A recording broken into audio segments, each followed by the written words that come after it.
Hi everyone, and welcome to week 7 of government. So week 7 assignment is a more intensive assignment, and students do tend to struggle a little bit with it. Some struggles that students have right from the beginning is it's called perfect president, and some students think that maybe they have to make up what a perfect president would be.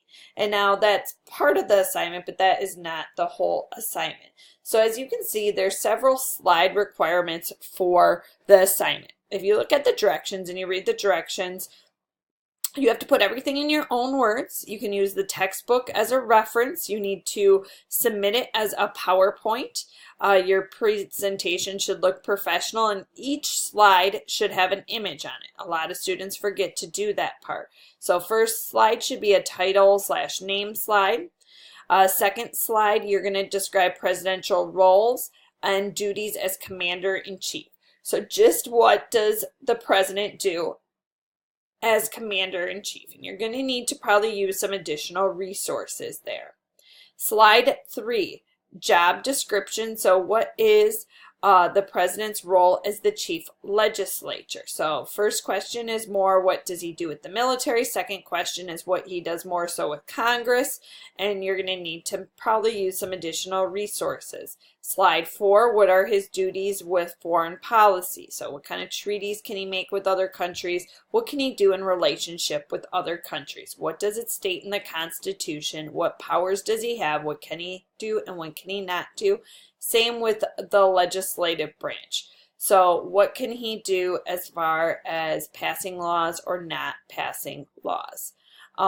So vetoing is what I'm getting at there. His State of the Union address, things of that nature. So what does he have the ability to do? Slide 6, legal requirements. So how old does he have to be? How long can he be president? Can it be a she? We've never had that happen, but is that allowed? So what are the requirements? Do they have to be natural born? Can they be an immigrant to this country? What are the requirements? Number 7, previous job experience. This is more opinion. You're going to look at the history of presidents and what most of them had as far as experience. Same with the slide 8, personality traits. So to you, what are some personality traits you think a president needs? And once again, you're going to look at previous presidents and develop your preference based on those. For slide 9 and 10, you're looking at formal and informal checks put on the president. Students often struggle with this, but I have a whole sheet here that's called informal powers and formal powers. So these two would help you right here with knowing some of those formal and informal powers.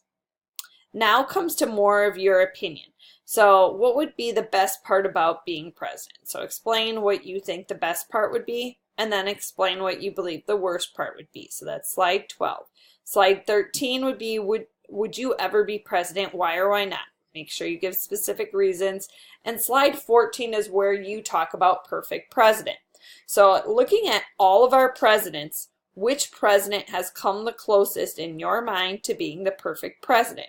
And then the last slide should be a list of your resources. You need a minimum of 2 resources. So your project from start to end should be 15 slides long with the proper information on each title of your slide. So make sure you're saying the slide's about duties of commander-in-chief. This slide is about chief executive. So what does he do as a bureaucrat or as far as bureaucracy and enforcing the laws? Foreign policy, legislative powers. You should properly title all the slides so I know which job duties you're talking about and which job description you're talking about. And then you need an image on each slide, and you need your resources at the end of the presentation. And you're getting graded on your presentation. So you're pretending you're the teacher, you're educating me as the teacher on what it means to be president. So what powers do they have? What do they need to have as a background? What do you think the perks of being a president are? What are the worst parts of being president? What are some of the formal checks put on a president, informal checks? And who do you think the best president ever was? And then make sure you submit it as a PowerPoint to Blackboard. Thank you and have a good week 7.